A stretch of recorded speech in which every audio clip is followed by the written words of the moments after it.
Yan na po, kumukulo na po yung ating paksiw. No? Pinaksiw ko muna po bago natin gataan.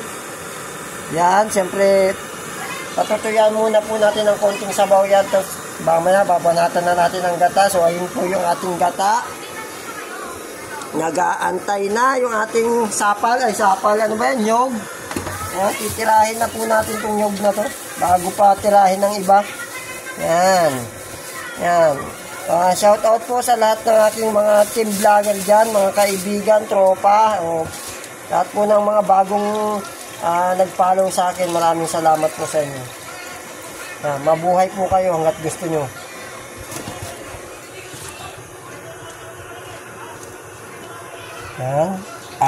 Ayan, ilalamas na po ni vlogger ang ating nyog.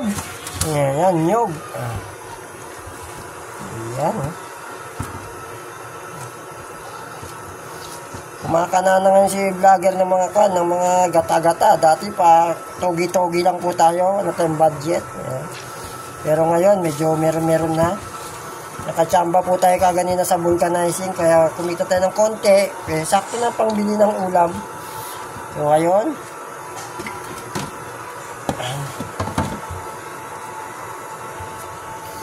ayan, nakita nyo partida yan. One hand.